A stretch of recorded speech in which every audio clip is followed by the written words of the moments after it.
പോഷകങ്ങളുടെ കലവറയായ ബാജ്ര അഥവാ pearl millet വെച്ചിട്ട് നല്ല ഹെൽത്തി ആയിട്ടുള്ള ഒരു ദോശയാണ് ഇന്ന് ഉണ്ടാക്കുന്നത്.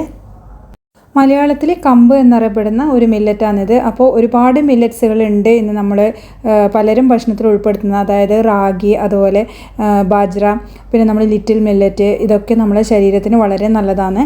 അപ്പോൾ ഇന്നത്തെ മിക്ക ആൾക്കാരും ഗോതമ്പ് അരിയൊക്കെ ഉപേക്ഷിക്കാൻ വേണ്ടിയിട്ടാണ് ഡോക്ടേഴ്സൊക്കെ പറയുന്നത്. അതുകൊണ്ട് തന്നെ ഇതുപോലുള്ള മില്ലറ്റ്സുകൾ നമ്മുടെ ശരീരത്തിൽ ഉൾപ്പെടുത്തി കഴിഞ്ഞ് കഴിഞ്ഞാൽ നമുക്ക് വളരെ നല്ലതാണ്. ഒരുപാട് ഗുണങ്ങളുണ്ട് ഇതിനൊക്കെ. സൂപ്പർ ഫുഡ് എന്നാണ് ഈ മില്ലറ്റ്സിനൊക്കെ അറിയപ്പെടുന്നത്. ഒരുപാട് ഗുണങ്ങളെന്ന് പറഞ്ഞാൽ നമ്മളെ ലൈഫ് സ്റ്റൈൽ ഡിസീസിനൊക്കെ ഒന്ന് കൺട്രോൾ ചെയ്യാൻ വേണ്ടിയിട്ട് ഇതൊക്കെ ദിവസവും ഭക്ഷണത്തിൽ ഉൾപ്പെടുത്തുന്നത് നല്ലതാണ്. നമ്മൾ കൊളസ്ട്രോളും ഷുഗറും അതുപോലെ പ്രഷറൊക്കെ കുറക്കാനുള്ള കഴിവ് ഇതിനൊക്കെ ഉണ്ട്.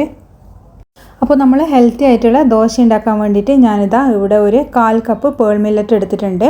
അപ്പോൾ ഇത് ഒരുപാട് അളവിലൊന്നും എടുക്കേണ്ട. ഇതിൽ ഒരുപാട് ഇൻഗ്രീഡിയൻസ് വേറെ നമ്മൾ ചേർക്കുന്നുണ്ട്. അപ്പോൾ ഇതുപോലെയാണ് ഉണ്ടാവുക. പലരും പല സൂപ്പർ മാർക്കറ്റുകളിലും കണ്ടിട്ടുണ്ടാകും. അപ്പോൾ എന്തിൻ്റെ ആവശ്യമാണ് ഇതിന് എന്നാൽ യൂസ് ചെയ്യേണ്ടതെന്ന് അറിയാത്തതുകൊണ്ടായിരിക്കും മിക്ക ആൾക്കാരും വാങ്ങിക്കാൻ മടിക്കുന്നത്. അതുപോലെ തന്നെ ആ സെയിം ക്വാണ്ടിറ്റിയിൽ നമ്മൾ ചെറുപയർ പരിപ്പാണ് എടുക്കുന്നത്. ഇതിൽ അരിയൊന്നും തീരെ നമ്മൾ ചേർക്കുന്നില്ല. അതുപോലെ തന്നെ സെയിം അളവിൽ നമ്മൾ ഇതിലേക്ക് കുറച്ച് ഉഴുന്ന് പരിപ്പും ചേർത്ത് കൊടുക്കുന്നുണ്ട്. ഇനി ഇതിനെ നമുക്ക് നല്ലോണം ഒന്ന് കഴുകിയിട്ട് കുതിർത്ത് വെക്കണം. അതിൻ്റെ ആ ഒരു വെള്ളമൊക്കെ ഒന്ന് തെളിയുന്നത് വരെ ഒരു 4-5 പ്രാവശ്യം നല്ലപോലെ ഒന്ന് കഴുകിയെടുക്കാം. അപ്പോൾ ഇതുപോലെ ഈ പേൾ മില്ലറ്റൊക്കെ ഒന്ന് കുതിർന്ന് കിട്ടാൻ വേണ്ടിയിട്ട് ഭയങ്കര ബുദ്ധിമുട്ടായിരിക്കും. നമ്മളിത് കഴുകിയ പാടെ അരച്ച് കഴിഞ്ഞാൽ അരിഞ്ഞ് കിട്ടൂല നല്ലോണം. അപ്പോൾ അതുകൊണ്ട് തന്നെ ടൈം എടുത്തിട്ട് വേണം ഇത് കുതിർത്തിട്ട് യൂസ് ചെയ്യാൻ വേണ്ടിയിട്ട്. അപ്പോൾ നമ്മളിത് ഒരു മിനിമം 6 മുതൽ 8 മണിക്കൂർ വരെയെങ്കിലും ഒന്ന് കുതിർക്കാൻ വേണ്ടി വെക്കണം. അപ്പോൾ ഇത് ഏകദേശം ഒരു 8 മണിക്കൂർ ആയിട്ടുണ്ട്. ഞാനിത് ഒന്നും കൂടി കഴുകിയെടുക്കുന്നുണ്ട്. അപ്പോൾ നിങ്ങൾക്ക് കഴുകണമെന്നൊന്നുമില്ല, നിങ്ങൾക്ക് വേണമെങ്കിൽ ഈ ഒരു വെള്ളത്തിൽ തന്നെ ഇത് അരച്ചെടുക്കാം.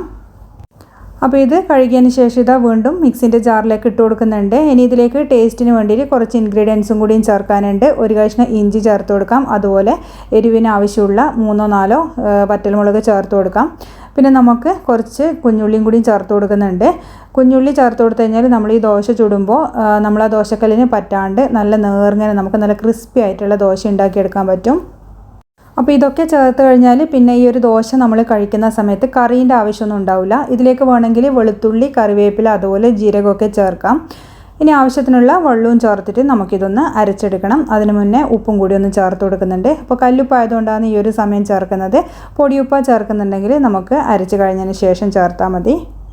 അപ്പോൾ ഇതിലേക്ക് നല്ലൊരു ഫ്ലേവറിന് വേണ്ടിയിട്ട് ഞാനിവിടെ പെരിഞ്ജീരകമാണ് ചേർക്കുന്നത്. നല്ല ജീരകമായി കഴിഞ്ഞാലും ചേർത്താൽ മതി. ഇത് നല്ല പേസ്റ്റ് പോലെ തന്നെ അരച്ചെടുത്ത് കൊണ്ടുവന്നിട്ടുണ്ട്. ഇനി ഇത് നമുക്കൊരു ബൗളിലേക്ക് മാറ്റാം. ഇത് ഒരുപാട് ലൂസും അതുപോലെ ഒരുപാട് കട്ടിയാവാൻ പാടില്ല. ഈ ഒരു ടെക്സ്ചറിലാണ് നമുക്ക് വേണ്ടുന്നത്. ഇനി ഇത് ഒരു കയ്യിൽ വെച്ചിട്ട് നല്ലോണം ഒന്ന് ഇളക്കി കൊടുക്കണം. അതുപോലെ നമ്മളിത് ഒരുപാട് സമയം പൊങ്ങാൻ വേണ്ടിയിട്ട് മാറ്റി വെക്കേണ്ട ആവശ്യമൊന്നുമില്ല. സാധാരണ നമ്മൾ രാവിലെ അരച്ച് ദോശ ചുടുന്നില്ലേ, അതുപോലെ ആ ഒരു സമയം അരച്ച പാടെ തന്നെ നമുക്കിത് ചുട്ടെടുക്കാം. അപ്പോൾ ഒരു സോഫ്റ്റ്നെസ്സിന് വേണ്ടിയിട്ട് ചോറോ അവിലോ അങ്ങനെയുള്ള സാധനങ്ങളൊന്നും ചേർക്കുന്നില്ല. അരിൻ്റെ ആ ഒരു ഇതൊക്കെ തീർത്തും അവോയ്ഡ് ചെയ്തിട്ടാണ് ഹെൽത്തി ആയിട്ട് ഈ ഒരു ദോശ നമ്മൾ ഉണ്ടാക്കുന്നത്.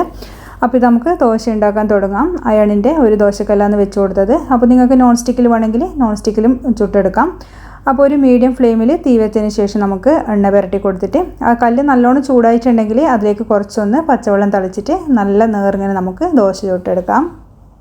അപ്പോൾ ചോറൊന്നും ചേർക്കാത്തതുകൊണ്ട് തന്നെ നമുക്ക് നല്ല നേർങ്ങനെ നല്ല ക്രിസ്പി ആയിട്ട് തന്നെ ഇത് പരത്തിയെടുക്കാൻ പറ്റും. അപ്പോൾ കുഞ്ഞുള്ളി ചേർത്തത് കൊണ്ടും കൂടി നമുക്കിത് ആ ഒരു ദോശക്കല്ലിൽ അങ്ങനെ ഒട്ടിപ്പിടിക്കൊന്നുമില്ല. നല്ല നേർങ്ങനെ തന്നെ പരത്താൻ കഴിയും. അതുപോലെ തന്നെ ഇതിലേക്ക് കുറച്ച് പശു നെയ്യും കൂടിയും ചേർത്ത് കഴിഞ്ഞാൽ നല്ലൊരു ഫാറ്റ് കൂടി കിട്ടും. അപ്പോൾ ഇത് ഒഴിവാക്കരുത്. ഇതും കൂടി ചേർക്കുമ്പോഴാണ് ഈ ഒരു ദോശ നല്ല ക്രിസ്പി ആയിട്ടും നല്ല ടേസ്റ്റി ആയിട്ടും കിട്ടുന്നത്. അപ്പോൾ ഈ ഒരു പേൾ മില്ലറ്റിൽ ഒരുപാട് ഫൈബേഴ്സ് അടങ്ങിയിരിക്കുന്നുണ്ട്. അതുകൊണ്ട് തന്നെ നമ്മുടെ ദഹനത്തിനൊക്കെ കുടലിൻ്റെ ആരോഗ്യത്തിനൊക്കെ വളരെ നല്ലതാണ്. ഇതിൽ ഫോളിക് ആസിഡിൻ്റെ കണ്ടൻറ്റും കൂടി ഉണ്ട്. അതുകൊണ്ട് പ്രസവിച്ചവർക്കും മുലയൂട്ടുന്ന അമ്മമാർക്കൊക്കെ വളരെ നല്ലതാണ്.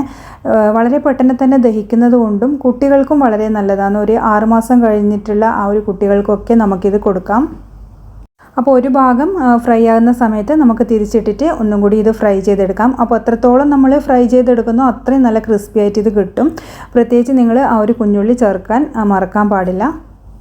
നമ്മൾ സാധാരണ മസാല ദോശയ്ക്ക് ഉണ്ടാക്കുന്നില്ലേ അതുപോലെ തന്നെ നമുക്കിത് ഉണ്ടാക്കിയെടുക്കാൻ പറ്റുക. നല്ല ക്രിസ്പി ആയിട്ട് മസാല ദോശ ഉണ്ടാക്കുന്ന പോലെ തന്നെ ചെയ്തെടുക്കാൻ പറ്റും.